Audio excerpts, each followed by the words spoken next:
A paz do Senhor, queridos irmãos, agora estamos aqui da lição 4 do terceiro trimestre. O título da lição, Uma Igreja Cheia do Espírito Santo, do dia 27 de julho de 2025. O texto áureo. E tendo orado, moveu-se o lugar em que estavam reunidos, e todos foram cheios do Espírito Santo e anunciavam com ousadia a palavra de Deus. Atos dos Apóstolos, capítulo 4, versículo 31. Verdade prática.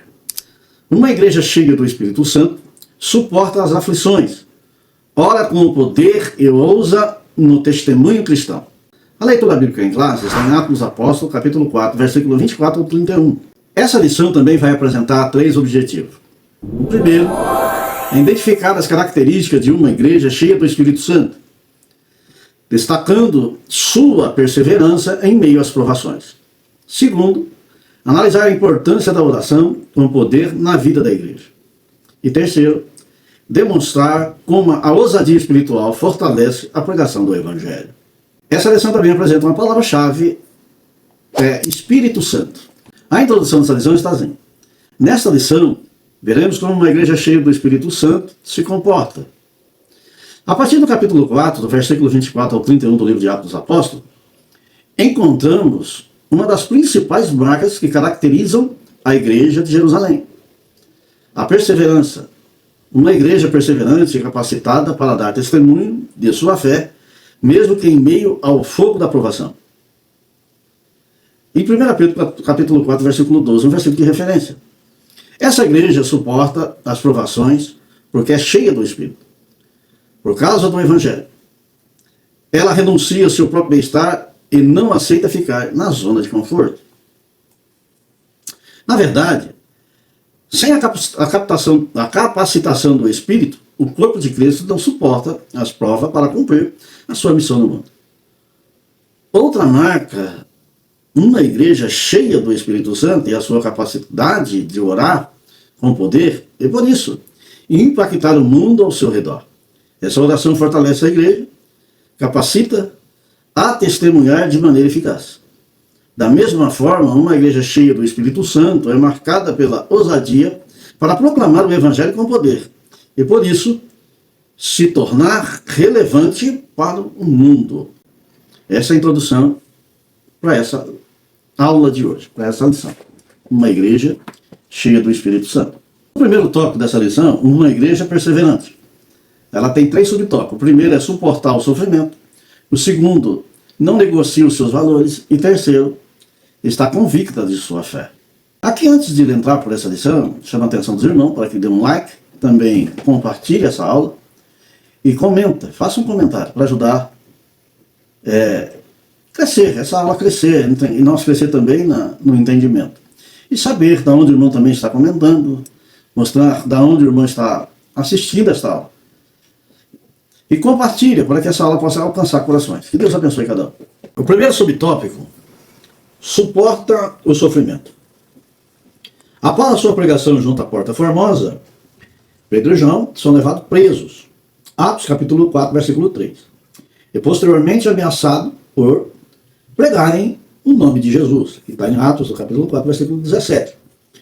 Foi dito a eles que não falassem nem ensinassem no nome do Senhor. Atos capítulo 4, versículo 18. Essa passagem a respeito da prisão de Pedro, aqui no capítulo 4, a Bíblia vai mostrar alguns dos sacerdotes e da linhagem dos sacerdotes, saduceus, que se encontravam naquele lugar, quando o apóstolo Pedro toma a palavra, e começa a pregar. E a Bíblia fala que quase 5.000 homens se agregaram à igreja. E Pedro e João foi preso pelo episódio da cura do paralítico que estava na Porta Formosa. Chamou a atenção de todos aqueles que estavam presentes ali no momento. O apóstolo Pedro até vai tomar a palavra e dizer àqueles homens de que não era para olhar para eles, não se maravilharem deles, mas sim da ação do Espírito Santo que havia agido na vida daquele homem paralítico e trazido ele ser curado e glorificar a Deus por ter recebido uma bênção de Deus. Agora aqui no capítulo 4, onde esse tópico nos ensina, esse subtópico nos ensina que suportar o sofrimento, o apóstolo Pedro e João foram presos. E a Bíblia fala que já era tarde e eles foram julgados no dia seguinte. E foram proibidos, né, de pregar, de ensinar em nome de Jesus, de mencionar qualquer coisa, qualquer ensinamento a respeito dessa doutrina. E aprendemos aqui em suportar o sofrimento, da qual o apóstolo Pedro aqui nos mostra, na sua ação contra os sacerdotes da época, quando ele começa a mencionar a respeito da palavra de Deus, desde o Antigo Testamento, expondo a linhagem de Abraão, dos profetas, que ele prega que todos que ali presentes eram descendentes deles. Que o próprio Senhor Jesus, que é uma promessa desde o Antigo Testamento, a qual foi crucificado e morto, aqueles que estavam presentes ali, pois haviam gritado crucificam, e libertado um criminoso, o apóstolo Pedro chama a atenção de todos e mostra que esse Jesus ressurgiu dos mortos, ressuscitou ao terceiro dia, passou todo o sofrimento que sofreu na alta do Calvário por amor de todos eles. Aqui no capítulo 4 de Atos dos Apóstolos, do versículo 7 a seguir, está assim: e pondo perante eles, os arguiram, com que puder, em nome de que fizeste isto? Então Pedro, cheio do Espírito Santo, lhe disse: autoridades do povo e anciões, ele disse, autoridades do povo e anciões, visto que hoje somos interrogados a propósito do benefício feito ao homem enfermo e do modo por que foi curado. Tomai conhecimento vós todos e todo o povo de Israel, de que em nome de Jesus Cristo Nazareno, a quem vós crucificastes, e a quem Deus ressuscitou dentre os mortos, sim, e em seu nome é que este está curado perante vós. Este Jesus é a pedra rejeitada por vós, os construtores, a qual se tornou a pedra angular. E o apóstolo Pedro ainda mostra no versículo 12, dizendo assim: e não há salvação em nenhum outro, porque abaixo do céu não existe nenhum outro nome dado entre os homens, pela qual importa que sejamos salvos. O apóstolo Pedro, com ousadia, passando por toda essa, padecendo pelo nome do Senhor Jesus, estando encarcerado, levado a julgamento pelas mesmas pessoas que julgaram Jesus. Aqui no versículo do capítulo 4 e versículo 1 e 2 diz assim: falava ele ainda ao povo quando sobreveio o sacerdote, capitão do templo e os saduceus, ressentido por ensinarem eles o povo e anunciarem em Jesus a ressurreição dentre os mortos, e prenderam, recolhendo ao cárcere até o dia seguinte, pois já era tarde. Muitos, porém, dos que ouviram a palavra aceitaram, subindo o número de homens a quase 5.000. No dia seguinte, reuniram-se em Jerusalém as autoridades, os anciões, os escribas, como o sumo sacerdote Anás, Caifás, João, Alexandre, todos que eram da linhagem do sumo sacerdote. Então aqui essas pessoas, esses homens, que já eram da linhagem do sumo sacerdote, que também estavam presentes na crucificação de Cristo, aqui agora tentando ainda impor uma situação em cima do apóstolo Pedro para negar Jesus, para negar, anunciar a palavra, impondo ele restrições a respeito do que falar no meio do povo. Mas também eles ficaram receosos, porque a palavra que Pedro anunciava era a palavra de poder através do Espírito Santo, que reuniu 5.000 almas, 5.000 homens, que agregou a igreja naquele momento. O apóstolo Pedro ainda no capítulo 5, a Bíblia fala ali no versículo de número 41, e eles se retiraram do sinédrio, regozijando-se por terem sido considerados dignos de sofrer afronta por esse nome. E todos os dias no templo e de casa em casa não cessavam de ensinar e pregar a Jesus Cristo. Aqui eles foram açoitados, foram presos, foram interrogados, foram proibidos de falar em nome de Jesus. Suportando toda essa afronta, mesmo assim, a palavra de Deus diz que eles regozijavam-se neles, para que, pelo privilégio de estar anunciando Jesus, o Cristo ressuscitado. Pregando ali, na cidade de Jerusalém, e o sacerdote afirmando, dizendo que ou haviam proibido de falar essa doutrina, esse nome, pregar em nome de Jesus em Jerusalém.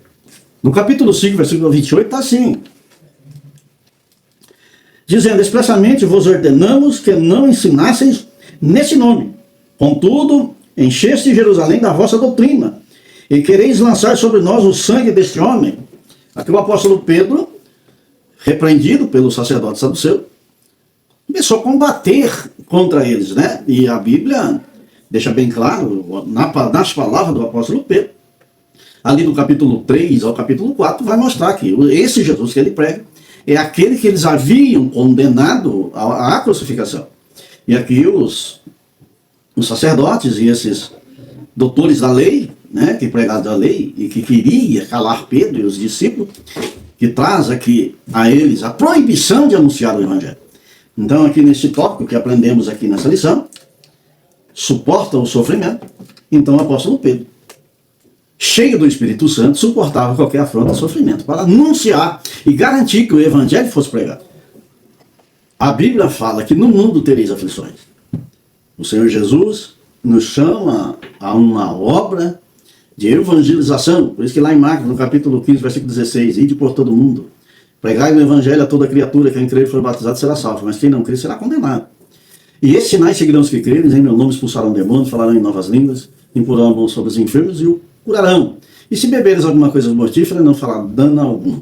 Então, essa ordem imperativa do nosso Senhor Jesus é para nós também suportar toda a perseguição, todo o sofrimento, toda a afronta, mas anunciar o evangelho do Senhor Jesus, mesmo que tivermos que perder a nossa vida, por amor do evangelho, temos que estar pronto para todas as dificuldades da vida que vamos enfrentar, mas o evangelho tem que ser anunciado com o poder que há no Espírito Santo de Deus, para que a palavra seja anunciada e a alma se converta através de todo aquele que se coloca na presença de Deus, disposto a levar o evangelho, suportando toda afronta, toda angústia, toda dificuldade, por amor do nosso Senhor e Salvador Jesus Cristo.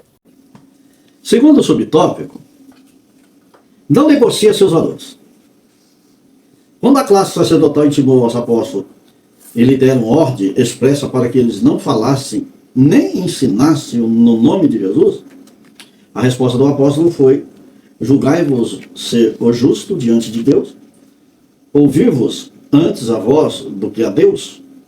Em outras palavras, o apóstolo afirmou que não negociaram a sua fé.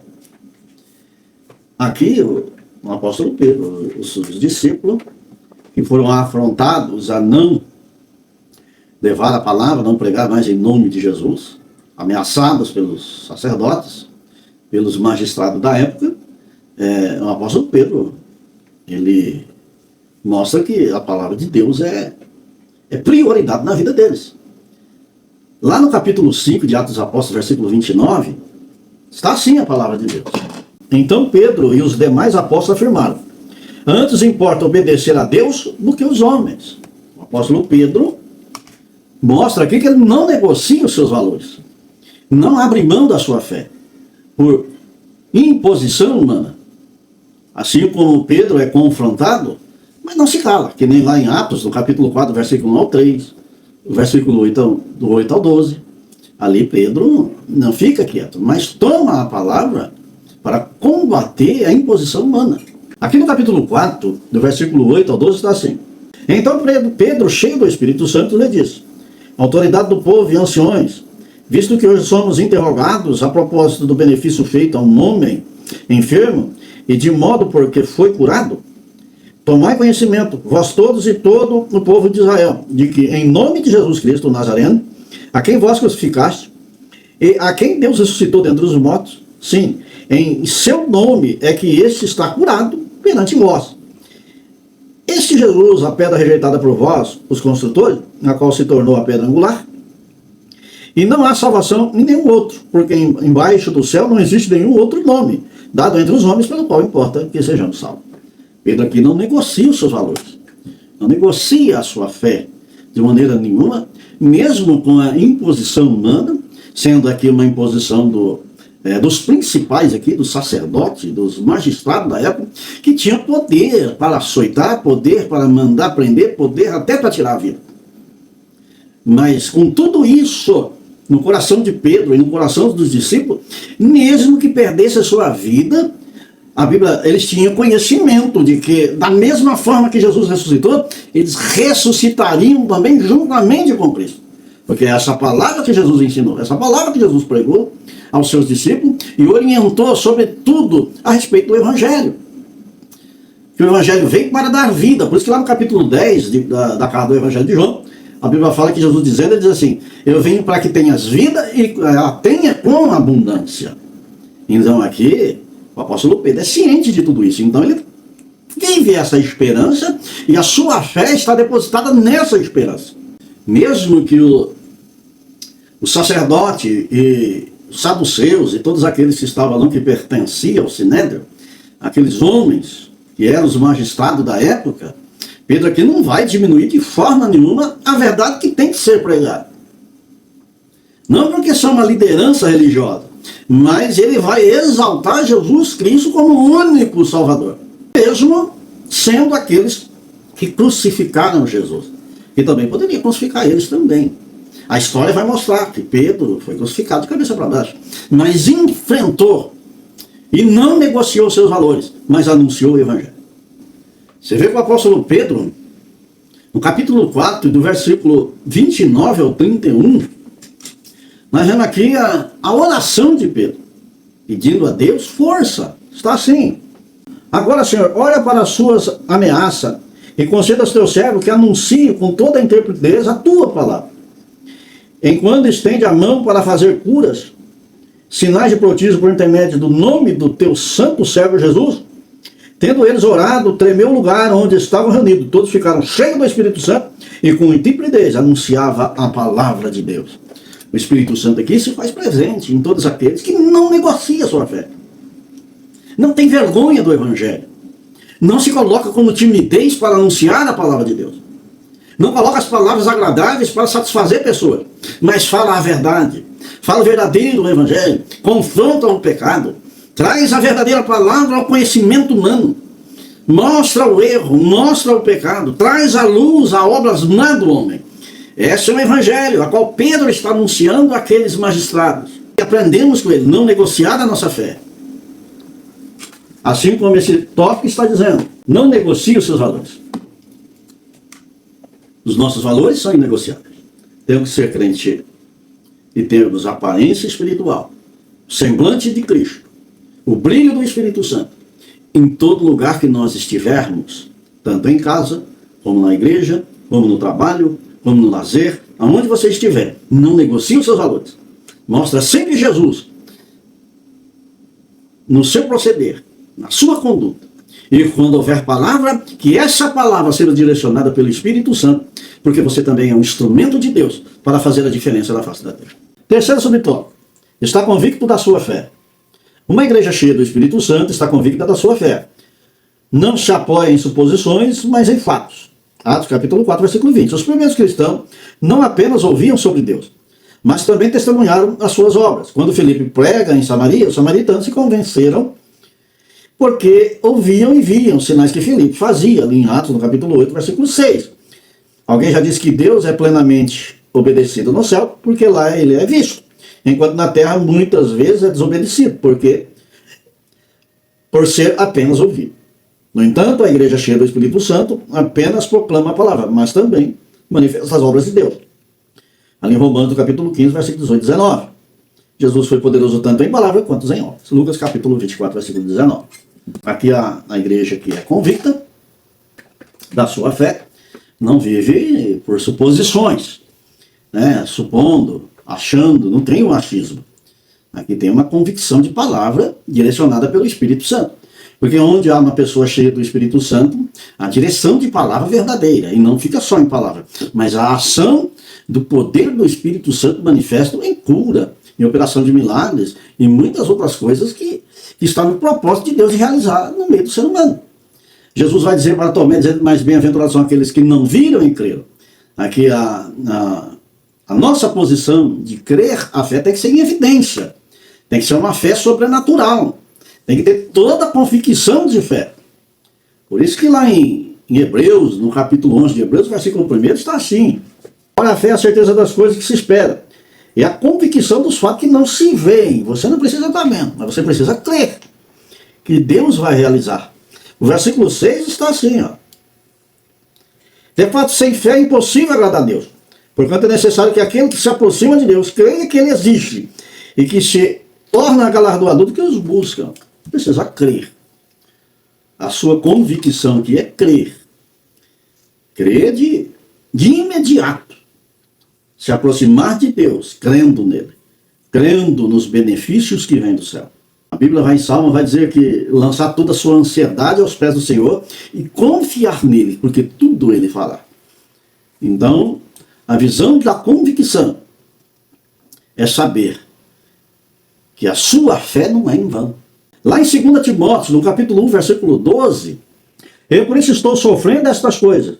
Todavia, não me envergonho, porque sei em quem tenho crido. Estou certa de que ele é poderoso para guardar o meu depósito até aquele dia.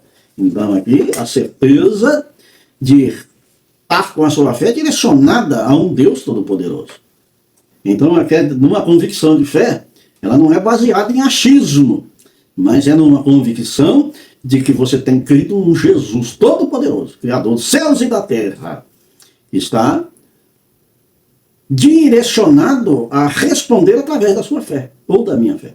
O próprio apóstolo Pedro, no capítulo 4 de Atos dos Apóstolos, versículos 19 e 20, mas Pedro e João lhes responderam: julgai se é justo diante de Deus ouvir-vos antes, a vós outros, do que a Deus? Pois nós não podemos deixar de falar das coisas que vimos e ouvimos. Então aqui é o apóstolo Pedro e o apóstolo João, testemunho daqueles que eles viram, que estavam presentes, juntamente com Cristo, em todas as realizações que foi feita através de Jesus, na operação da fé. A convicção do que viram com Cristo, que alicerçaram a sua fé. Então, essa fé convicta que está neles, vence o medo. Não se cala, continua pregando a palavra de Deus. Então, nesse tópico da lição, que é o terceiro tópico que aprendemos aqui, está convicta de sua fé. Aqui aprendemos que numa igreja mesmo, com fundamento, é uma igreja que está convicta da sua fé, direcionada ao reino dos céus. Agora chegamos aqui no segundo tópico da lição, e esse segundo tópico também tem 3 subtópicos. O segundo tópico é assim: uma igreja que ora com poder. O primeiro subtópico é orando com propósito, o segundo é orando em unidade, e o terceiro é orando fundamentada na palavra de Deus. Orando com propósito, observamos na oração do capítulo 4, do versículo 24 ao 30, de Atos dos Apóstolos, que os crentes oraram para que Deus seja glorificado por meio de um evangelismo de poder. Aqui a oração com propósito dessa igreja, com os irmãos ali de Jerusalém, ali do capítulo 24 ao versículo 30, de Atos dos Apóstolos, capítulo 4, eles oravam aqui com objetivos específicos, né? A Bíblia relata aqui a respeito do propósito que a igreja clamava a Deus para adquirir poder no Espírito Santo, para fazer o evangelismo com poder. Ali do versículo 24 ao 28, a oração dos discípulos da igreja era no foco da soberania de Deus. Tu és o Deus que fizeste o céu, a terra e o mar. Eles chamam a atenção em sua oração, colocando Deus como criador de todas as coisas, o Deus soberano, o Deus acima de tudo, Deus da igreja, o Deus que direcionaram a sua oração. Aqui nesse tópico, a oração com propósito. O próprio Senhor Jesus vai ensinar a respeito da oração, quando ele diz assim: Pai nosso que estás no céu, santificado seja o vosso nome, assim na terra como no céu. Aqui o Senhor Jesus está ensinando que exaltar a Deus sobre todas as coisas, colocar Deus sempre em primeiro plano. E aqui a igreja, com um propósito de oração, eles começam uma oração pedindo e adorando a Deus na grandeza que Deus é, na exaltação do Deus Criador dos céus e da terra. Traz aqui uma perspectiva de oração, crendo num Deus que está sob o controle de tudo. Do firmamento, do céu, da natureza, dos mares, das vidas humanas. Deus está no controle de todas as coisas.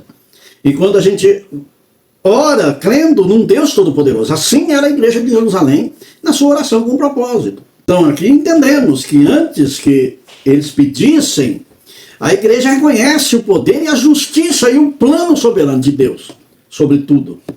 O versículo 29 do capítulo 4 Concede aos teus servos que falem com toda a ousadia a tua palavra, buscando poder na revelação da palavra que está em Deus, através do Espírito Santo de Deus.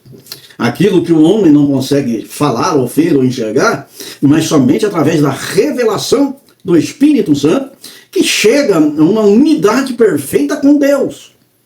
O homem como vaso e o Espírito que enche e capacita para que a obra seja realizada. E quando se coloca na posição de oração, aqui o homem agora, ele está pedindo poder para poder anunciar o Evangelho. Pede coragem a Deus para falar as palavras certas. Não é conforto, é confronto. Confronto com tudo aquilo que está degradando o mundo, o que estava na época, que era esses religiosos que queriam calá-los. Mas eles pedem coragem, poder para continuar anunciando o Evangelho. Aqui o apóstolo Paulo, no capítulo 6 de Efésios, vai falar que vamos combater uma guerra contra potestades que está aí no ar, são potestades malignas. Por isso que ele vai falar que não comentaremos nem contra a carne, mas contra o sangue. Não comentaremos contra a carne nem contra o sangue, mas com todas as astúcias, potestades que estão sobre esse ar, malignas. E revestimos de toda a armadura do Espírito para combater um bom combate. A Bíblia aqui nos ensina que a oração com propósito e objetivo é buscar poder que está em Deus. O versículo 30, estende a tua mão para curar, para que façam sinais de prodígio, porque eles pedem poder a Deus, para fazer a obra de Deus. Não só, como o apóstolo Paulo fala, mas não só que fique em nossas palavras, mas que o poder de Deus seja manifesto. E esse poder aqui, a qual eles estão pedindo, na sua oração, a Bíblia aqui está nos mostrando que eles estão pedindo para clamar por milagres, por cura, por libertação de almas. Uma igreja que ora com esse propósito é uma igreja que cresce, mas que cresce sadia, na verdadeira palavra de Deus, trazendo para dentro, acrescentando vidas libertas e transformadas pelo Espírito Santo. Não entra de modo nenhum para ficar dentro de uma igreja que ora com os trejeitos do mundo, mas entra liberto, santificado, purificado, transformado, arrependido, porque o poder que é na oração, Deus move montanha para trazer uma unidade perfeita do corpo de Cristo, a qual vai morar no céu juntamente com ele. Então entendemos que uma igreja cheia do Espírito Santo não acontece sem oração fervorosa. Precisa ter oração, oração, oração, para que haja poder, transformação e possa ser cheia do Espírito Santo e viver uma unidade fervorosa com Deus e um propósito do evangelismo para que a alma se chegue a Deus. Segundo tópico da lição, orando em unidade. E ouvindo ele isto, unânimes, levantaram a voz a Deus. Atos, capítulo 4, versículo 24. A concordância do Strong explica que a palavra unânimes vem do termo grego homonotimadon, que significa um grupo de pessoas agindo com o mesmo propósito em total harmonia. Isso mostra que havia unidade e concordância na oração. Aqui, uma unidade em oração, que está ali no capítulo 4, versículo 24, de Atos dos Apóstolos, que está na leitura bíblica em classe, mostra que os irmãos eram unidos. Eles se prostraram diante de Deus e unânimes, e numa concordância única, levaram a Deus em oração. O versículo 24 está assim: ouvindo isso, unânimes, levantaram a voz a Deus e disseram: Tu, soberano Senhor, que fizeste o céu e a terra e o mar e tudo o que neles há. Aqui é unânimes, a igreja unânime clama a Deus, busca o poder dos céus, para que Deus fortaleça a igreja, né? Eles unânimes buscando o poder que há em Deus. Vão exaltar primeiro a Deus, assim como no tópico passado, no subtópico passado. E neste agora, falando de uma unidade, uma igreja perseverante na palavra de Deus. Além do Evangelho de São Mateus, no capítulo 18, e o versículo 19 e 20, está assim. Versículo 19, em verdade também vos digo, que se dois dentre vós sobre a terra concordarem a respeito de qualquer coisa que porventura pedirem, ser-lhe-á concedido por meu Pai, que está no céu. Porque onde estiver 2 ou 3 reunidos em meu nome, ali estou no meio deles.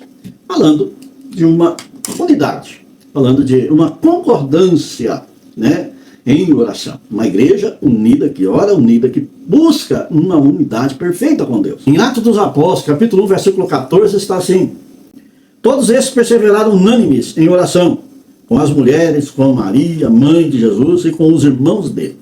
Então você vê, aqui aprendemos que essa igreja que ora unida, né, buscando a presença de Deus em unidade, em oração, em unidade. A Bíblia vai falar de um corpo unido, né? Ali no capítulo 12 de 1 Coríntios, quando o apóstolo Paulo fala do corpo de Cristo. O corpo de Cristo são membros, né, um dos outros, são ligados num propósito só. E a Bíblia fala que o Espírito Santo se movimenta nesse corpo, dando dons aos outros, cada um segundo a vontade de Deus. Agora aqui não há divisão, não há separação, mas um interligado no outro. Um não pode dizer que não precisa do outro, mas temos numa concordância de união, vivendo um propósito, em oração, para aperfeiçoamento da fé, para salvação de alma, para manifestação de poder. Esse é o propósito de oração, numa igreja unida. Pedro escreve aqui, fala que Lucas escreve aqui no capítulo 4, do versículo 24 ao 31, da qual estamos aprendendo aqui nesta aula. Aprendemos que aqui nessa igreja, de quando eles sofreram as ameaças do Sinédrio, eles passaram a orar junto, e um lugar onde estavam orando e chegou a tremer, a abalar, porque se manifestou o Espírito Santo no meio deles, e encheu todo aquele lugar de poder. Dentro de uma igreja, com o propósito de oração, de uma unidade, não pode ter separação. Não pode ter qualquer tipo de desavença ou um sentimento de grandeza.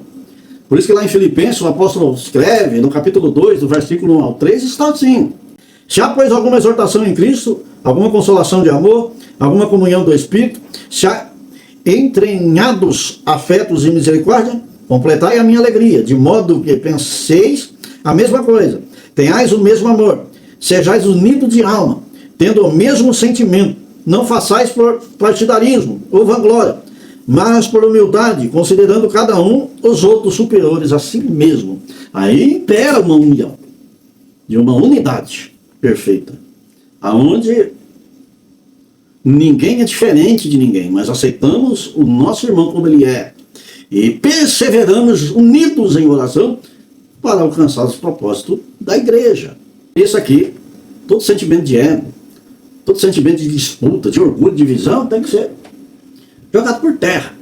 E passamos a viver uma união perfeita diante do Espírito Santo de Deus, diante de Jesus, para que essa unidade alcance os objetivos de uma igreja unida, que é a manifestação do poder de Deus em nosso meio, aonde os dons espirituais sejam manifestos no corpo da igreja, para que a igreja triunfe sobre essa terra. O próprio Senhor Jesus vai dizer que as portas do inferno não prevalecerá contra a minha igreja. A igreja de Cristo aqui é unida num só sentimento, num só propósito, é de alcançar aquilo a qual Deus prometeu, que é encher do Espírito Santo, é capacitar e depois levar para morar com ele. O terceiro subtópico, orando fundamentada na palavra de Deus. Ao orarem, os crentes citaram o Salmo, capítulo 2, versículo 1 e 2. Que ele dissesse pela boca de Davi, teu servo, porque bramaram os agentes e o povo pensaram coisas vãs. Atos capítulo 4, versículo 25. Não basta orar, é preciso orar tomando por base a palavra de Deus. Orar fundamentado na palavra é orar crendo e afirmando as suas verdades. Uma oração feita fora da palavra de Deus não terá nenhuma garantia de ser respondida, porque ele vela pela sua palavra para cumprir. Não há dúvida de que a falta de fundamentação bíblica pode estar por trás do fracasso da vida de oração. Muito bom. Toda oração é baseada na palavra de Deus. Tem que estar fundamentada na palavra. A oração tem que estar confrontada. Você precisa ter entendimento da palavra para que a sua oração seja direcionada a Deus com sabedoria. Aqui, os irmãos da igreja que oravam unidas, eles mencionavam a palavra de Deus, né, crendo num Deus Todo-Poderoso, a qual vela sobre essa palavra. Deus não vai deixar perder nenhum tio da sua palavra, mas tudo se cumprirá. Então por isso que lá ele vai citar aqui em Jeremias, no capítulo 1, versículo 2, quando Deus fala para Jeremias: viste bem, Jeremias, porque eu velo sobre a minha palavra para cumprir. Deus está atento em toda a sua palavra. Lá em João, no capítulo 15, versículo 7, se vós estiverem em mim, e as minhas palavras estiverem em vós, pedires o que quiseres, e vos será feito. Então precisa estar fundamentado em Cristo. Precisa estar com a sua palavra guardada em seu coração, para que a tua oração tenha efeito. No capítulo 5, versículo 16, parte B do Evangelho de Tiago, aqui da carta de Tiago, a oração feita por um justo pode muito em seus efeitos. O apóstolo Tiago aqui escreve que a oração de um justo, uma oração fundamentada, uma oração que tem direcionamento pela palavra de Deus, ela tem efeito, ela traz resultado.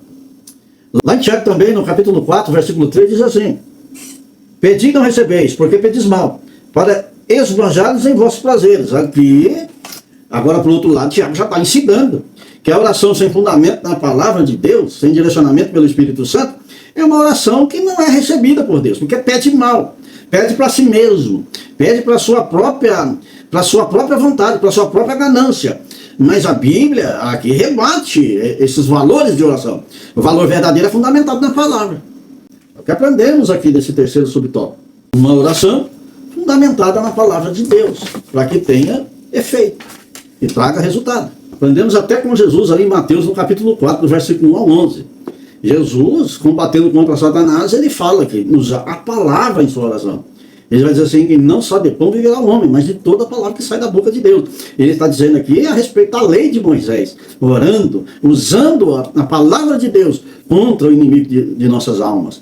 Então aprendemos que a nossa oração tem que ser fundamentada na palavra, para que tenha resultado, que o resultado chegue até nós, porque direcionamos aquilo que Deus mencionou na sua palavra. Então ele está velando sobre essa palavra para cumprir todas as coisas.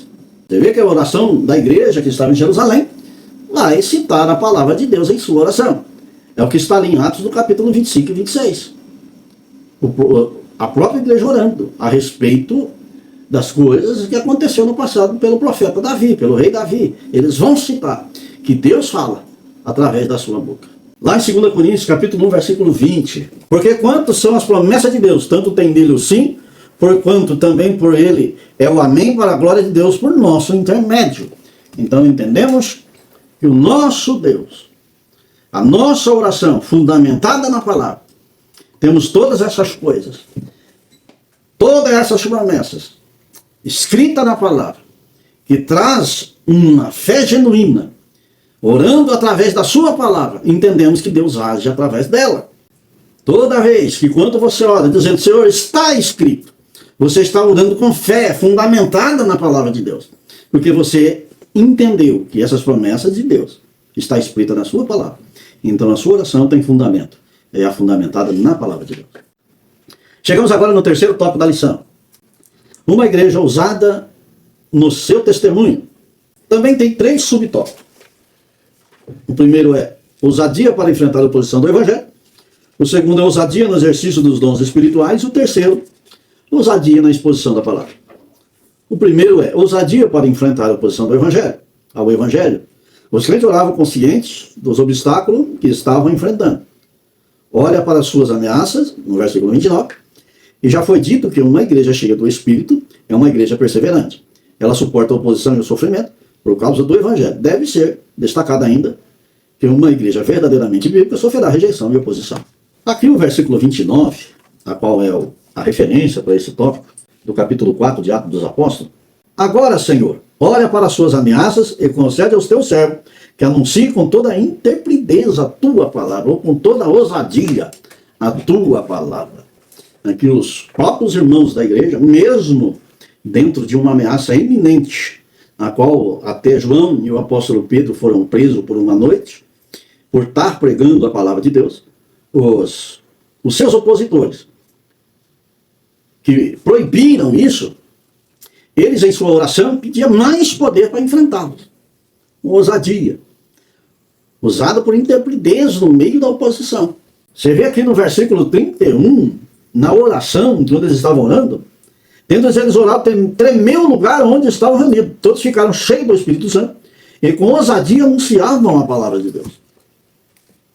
Já viu que o poder de Deus se manifestou, que tremeu o lugar que ele estava, mostrando que Deus é maior do que toda aquela oposição que estava ali. E encheu eles do Espírito Santo e passaram a pregar com ousadia. A resposta de Deus é imediata contra tudo isso. Entende-se que ousadia aqui não é ausência de medo, é presença do Espírito Santo. Vamos enfrentar dificuldade, ameaças e tudo mais, mas temos que ser perseverantes, porque quem está com nós é maior que quem está com ele. O apóstolo Pedro, ali no capítulo 4, e o versículo 18 ao 20, a Bíblia fala que o apóstolo Pedro toma a palavra e diz: antes importa obedecer a Deus do que aos homens. Quando se trata do evangelho genuíno e verdadeiro, que é a palavra de Deus, melhor obedecer a Deus. Não importa as consequências ser sofrido. Por isso que o apóstolo Paulo, no capítulo 8, vai falar: quem nos poderá nos separar do amor de Deus? A angústia, a perseguição, a tribulação. O apóstolo Paulo vai falar que nem a morte pode nos separar do amor de Deus. Então aqui ter ousadia para anunciar o evangelho. Pedro e João foram ameaçados, mas não se calaram. Tomaram a palavra, expôs a palavra de Deus e falaram contra aqueles homens e ainda mostrando o seu erro na crucificação de Cristo. Entendemos que a ousadia aqui não negocia os valores do evangelho, nem por medo e nem por represália. Não, entendemos que essa intrepidez, essa ousadia, ela vence a barreira da timidez, vence a barreira do medo. Não importa com os fatos da qual pode ser acarretado sobre eles, mas expõe a palavra. E a palavra precisa ser anunciada. E se você é o vaso que Deus chamou e capacitou, não enterre teu talento. Não senta em cima. Mas anuncie, negocie, pregue, fale, não importando com a consequência, sabendo que o teu dia Deus o receberá assim como recebeu Estevão, de braços abertos, uma coroa de glória para entregar, para um galardão para te dar, para ser reconhecido no céu, porque anunciou a palavra de Deus com ousadia. Lá em Atos, no capítulo 5, versículo do 40 ao 42, está assim: chamando os apóstolos, açoitaram-nos e ordenaram-lhes que não falassem em nome de Jesus, e os soltaram. E eles se retiraram do sinédrio, regozijando-se por terem sido considerados dignos de sofrer afrontas por esse nome. E todos os dias no templo, e de casa em casa, não cessaram de ensinar e de pregar Jesus Cristo. Mesmo sofrendo, sendo açoitados, eles com ousadia pregavam o evangelho. O segundo subtópico do terceiro tópico está assim: ousadia no exercício dos dons espirituais. O comentarista colocou assim: o evangelista nos informa que, tendo eles orado, todos foram cheios do Espírito Santo. Atos capítulo 4, versículo 31, no ensino de Lucas. Como em Paulo, também em 1 Coríntios, no capítulo 14, versículo 12, e Efésios 5, 18. O enchimento do Espírito está diretamente relacionado à prática dos dons espirituais na igreja cristã. Aqui na ousadia dos dons espirituais, no uso dos dons espirituais, no exercício dos dons, onde a oração, ali do capítulo 4, versículo 31, que é o texto base para esse subtópico, ali a Bíblia fala que todos foram cheios do Espírito Santo, né? Aí a manifestação dos dons espirituais esteve presente na igreja, onde muitos foram curados, outros foram salvos. A Bíblia manifestou sinais de maravilha, a igreja ali manifestou sinais de maravilha no meio do povo, né? Confrontando tudo o que havia de oposição na época. Aqui no capítulo 12 e versículo 7 de 1 Coríntios está assim: a manifestação do Espírito é concedida a cada um visando a um fim proveitoso. A Bíblia diz aqui que a ação do Espírito Santo aqui é conforme a necessidade da igreja, conforme do trabalhar no meio daqueles que precisam de Deus. Então o Espírito Santo vai agir, né, de formas, né, na necessidade daquele que está precisando. Então vemos que o Espírito Santo ele age no meio da igreja para edificação, para crescimento, para fortalecimento, para que a igreja tenha todo esse poder. E as almas que vão chegando vão sendo edificadas também por esse Espírito e agregando à igreja mais poder. Lá no capítulo 12 ainda, do versículo 4 ao 7 está assim: ora, os dons são diversos, mas o Espírito é o mesmo. E também a diversidade do serviço, mas o Senhor é o mesmo. E a diversidade da realização, mas o mesmo Deus é quem opera tudo em todos. A manifestação do Espírito é concedida a cada um visando um fim proveitoso. Então, entendemos que a ação do Espírito Santo aqui é conforme a necessidade da igreja. Ali em Atos, no capítulo 3, versículo 6, quando o apóstolo Pedro traz aquele paralítico à cura, temos ali uma ação do Espírito Santo dentro de uma necessidade. Aquele homem estava ali sempre na Porta Formosa, ali na igreja da Formosa, a qual ali ele pedia esmola. Mas quando o Espírito Santo direciona Pedro, porque ele vai fitar os olhos dele e vai se achegar a ele e vai falar: não tenho prata e nem ouro, mas o que eu tenho te dou, levanta e anda. Aqui é a manifestação dos dons espirituais através do apóstolo Pedro, na necessidade daquele paralítico. Por isso que é muito importante, você que tem um dom espiritual, interessante é você usar, você buscar o céu em oração, em jejum, para estar cheio de poder de Deus, para usar o dom que Deus te deu. Todos nós que estamos na presença de Deus, Deus já distribui dom no meio da igreja. E você tem o seu, eu tenho o meu, todos temos. Agora, aquele que é colocado em nossa boca, que está em todos, que é a palavra de Deus. Essa precisa ser anunciada, essa precisa ser pregada, essa precisa ser levada ao conhecimento de toda a humanidade. Esse dom aí você não pode escondê-lo, mas tem que mostrar que você tem ousadia em pregar o Evangelho. Lá em 2 Timóteo, no capítulo 1, versículos 6 e 7, está assim. Versículo 6. Por esta razão, pois te admoesto que reavives o dom de Deus que há em ti, pela imposição das minhas mãos. Porque Deus não nos tem dado espírito de covardia, mas de poder, de amor e de moderação. Então, aqui é o Espírito que está conosco, um espírito de ousadia, né? Um espírito aqui que nos faz exercer o serviço da igreja, que é atuar com os dons que é manifestado pelo Espírito Santo na atuação da pregação da palavra.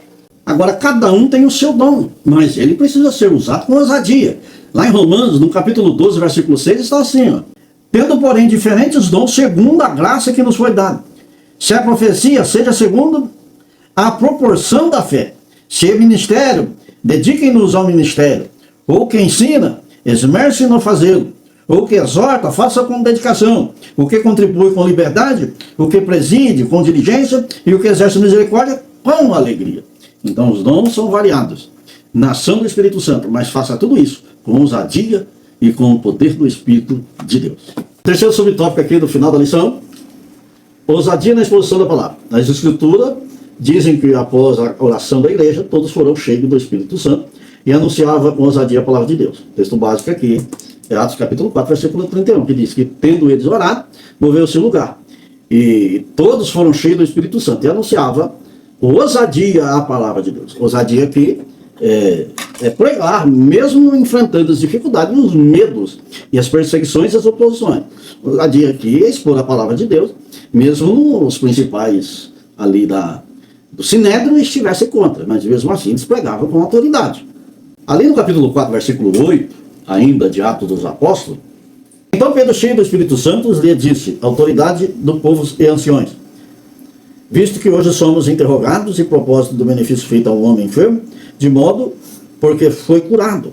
Então aqui o apóstolo Pedro toma a palavra com ousadia, né, e começa a expor Jesus. Aqui no versículo 13 ainda, desse mesmo capítulo, está assim: ao verem a ousadia de Pedro e João, sabendo que eram homens iletrados e incultos, e admiraram-se e reconheceram que havia ele estado com Jesus. Aqui o apóstolo Pedro, com essa ousadia, com essa intrepidez, em tornar a palavra e começar a anunciar, eles vão entender que o apóstolo Pedro é uma pessoa que não sabe falar, não sabe escrever, é inculto, é iletrado.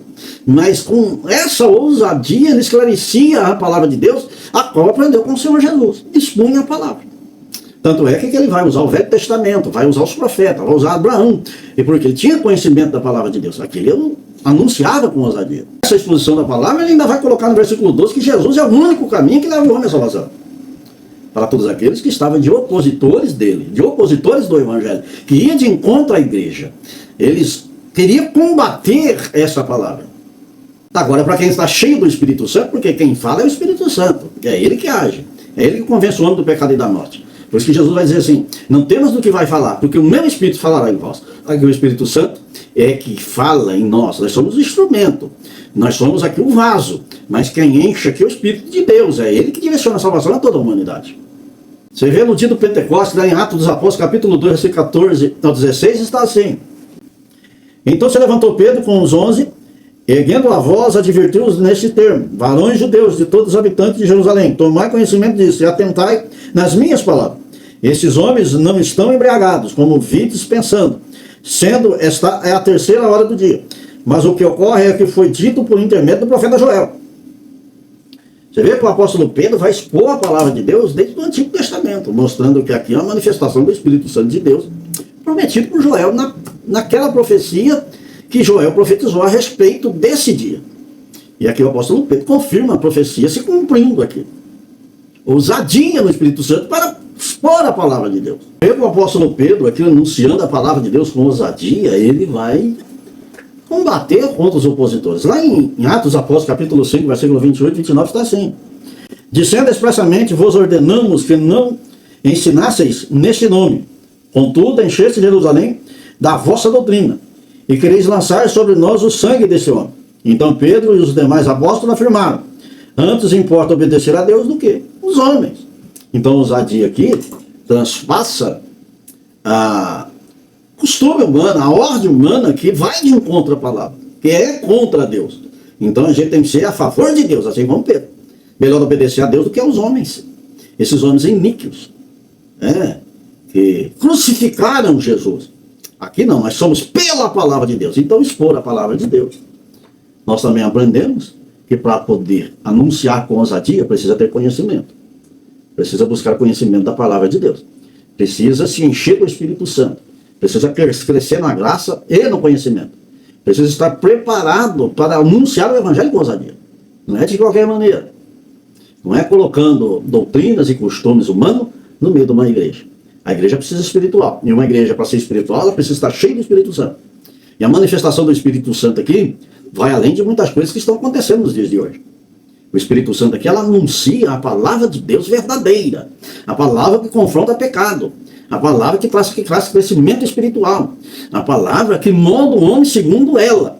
Por isso que lá em Salmos está escrito: lâmpada para os meus pés é a tua palavra e luz para o meu caminho. Entendemos que Deus, Ele vela sobre essa palavra e que nós moldamos a nossa vida, moldamos a nossa natureza nessa palavra. Para estar cheio do Espírito Santo e ter ousadia para falar através do Espírito Santo essa palavra. Então, para isso, precisa examinar a Escritura e cuidar delas que tem a vida eterna. Ela testifica de mim. O próprio Senhor Jesus, no capítulo 5, versículo 39 de João: examinai as Escrituras, porque julgar tem nela a vida eterna, e são elas mesmas que testificam de mim. Precisam examinar a Bíblia, conhecer Jesus, para conhecer Jesus, para depois você poder expor a palavra com ousadia. Que Deus abençoe os irmãos. Aqui na conclusão dessa lição está assim: nesta lição vimos que caracteriza de fato uma igreja pentecostal, as suas características se tornam visíveis e estão diretamente associadas à plenitude do Espírito Santo. A primeira igreja não foi perfeita, como o livro de Atos deixa bem claro. Contudo, suas limitações eram superadas por um viver diário sobre a capacitação do Espírito Santo. Se queremos de fato ser uma igreja relevante, devemos deixar encher do Espírito Santo. Então aqui é o essencial de uma igreja pentecostal, uma igreja alicerçada, cheia do Espírito Santo, precisa ser uma igreja dedicada a uma vida de oração, uma unidade de oração, buscando a presença de Deus, para que Ele possa trazer capacitação, e trazer entendimento da palavra, que a palavra aqui é o direcionamento para conversão, transformação, cura e muitas outras coisas direcionada pela palavra, as promessas que estão aqui. Então, interessante de tudo isso é viver uma vida em oração e buscando conhecimento da palavra. Que Deus abençoe os irmãos. Vamos orar e agradecer a Deus por essa grandiosa eterno Deus, Pai de bondade, Deus de misericórdia. Obrigado, Jesus, por esta aula, por direcionar a Tua palavra em nosso coração. Glorioso Deus, que todos os Teus servos que vão ministrar possa ter ousadia da Tua palavra e ensinar, Senhor, a cada aluno, e eles possam afirmar também essa palavra em seu coração e ter ousadia também, Senhor, para pregar, para anunciar, para operar sinais de maravilhas no poder que há no Espírito Santo. Glorioso Deus, abençoa todos, assim eu te peço em Teu nome, Jesus, para a glória do Seu nome. Amém.